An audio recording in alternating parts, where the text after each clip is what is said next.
Matt Stepp, Dave Campbell's Texas football, back here at the Kilgore 7-on-7 state qualifying tournament here with the head coach of the Lindale Eagles, Coach Chris Cochran, after Lindale got a 33-31 win to open the day.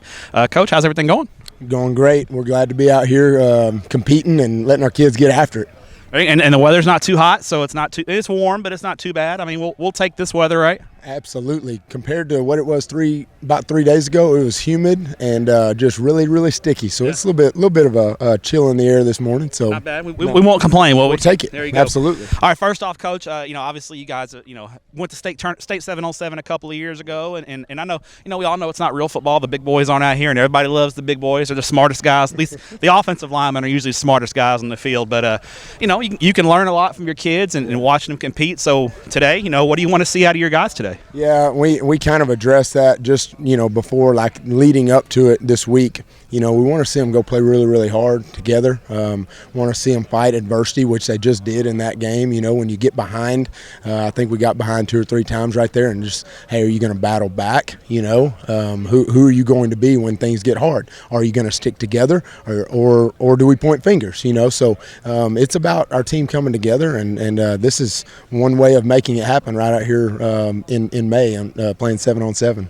Coaches are among the most competitive people I know, and you can have a lot of competition stuff in off season, and for the bigger schools, and they do spring football, you can do some competition stuff, but I don't think you can really replicate going against somebody in a different colored jersey, having a little something on the line, and being in those game tight situations where you got to make a play late in the ball game. Yeah. That's got to be a big thing for you when you're watching your kids compete, to see how they react in those, when you need to get a stop late in the ball game to close the game out, or if you're down by a touchdown, you got to drive down and tie the game up or win the ball game. You just can't simulate that unless you're going against somebody in a different color jersey, because the kids, they just see a different color jersey than a kid they don't know, and that competition level ramps up, doesn't it? It does. It's really good. I mean, I think you kind of said that, like, this is the closest you're going to get to a Friday night right now in May and June, and so it is a good thing. Just seeing who's going to battle. Who just got beat, or who just dropped a pass. How are they going to respond to that? A guy gets taken off the field. Are they still going to be a good teammate? Because that's really what we're about. And so we love being a part of 7-on-7, just getting to compete.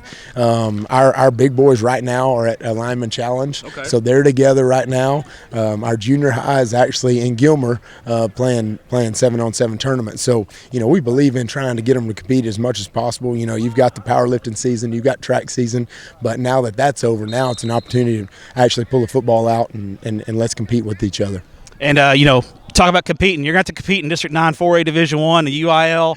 Put you in a, I guess we can call it a tough district. It's just got Kilgore and Chapel Hill, and let's just throw Pine Tree in the mix as well. And I think Palestine's going to be better. Coach Baker's done a great job at Henderson. The district not getting any easier, is it? No, I've told people several times this spring. I thought it was about as tough as it could get, and that's not true. When you add Pine Tree to it, and then James Reyes shows up in Palestine, and now we're going to spread all that speed out. It's scary. So we've got to be at our best. I've always said you got to be at your best every single week in this district, but I think that is taken to a different level, to be honest with you, back in February when they realigned us. And you're going to have to play a tough non-district schedule to get ready for that district slate. Who do you got lined up in that non-district? We've got Hallsville week 1, Mount Pleasant week 2, and then we've got Van and Gilmer like we've had the last couple of years. Van and Gilmer 3 and 4. So yeah, it's tough. A lot of athletes, but we need to see that in September so that we're ready for October and November. 2 5A schools and then 2 4A Division 2 schools that are perennial playoff teams, including one that was defending state champs this year. So you're just lining up the patsies there, Coach. Lining up those easy wins, right? It is the last several years. It's been a similar deal. It was Kaufman and Pine Tree week 1 and 2, and there's been a few years where we've been 1 and 3.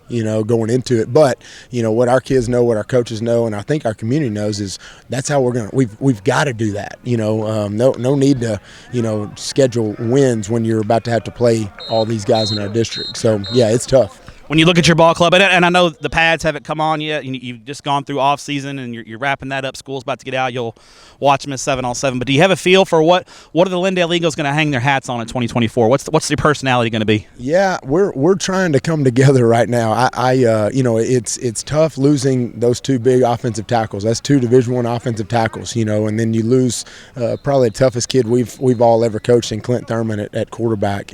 Carried it 37 times against Chapel Hill last year. So he's going to be tough to replace just because of his toughness and competitive nature. But we like the group that we have coming back. Our emphasis has been toughness. And tough people win. That's something that we broke it out all off season about. So, if when somebody shows up and watches us play against Hallsville week 1, I hope they see effort, relentless effort, and exceptional toughness. That's kind of our two goals. All right, final question for you, Coach. Now, the DCTF staff has been through Lindale, and we have broken bread at Doc's Pizza, and we love Doc's Pizza. But Reardon tells me there is a spot that I need to check out in Lindale. Tell us about Brisket Love. Is it good stuff? It is legit. Yeah.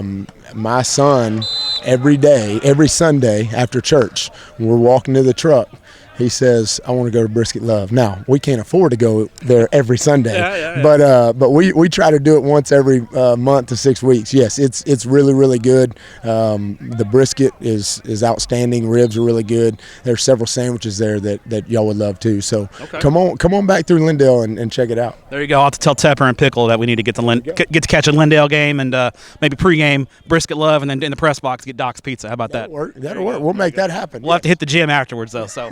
Coach, appreciate your time. Let you get to back watching your kids compete. Appreciate what you do for student athletes in the state of Texas, and good luck in 2024. Appreciate y'all very much, Matt. Y'all are awesome.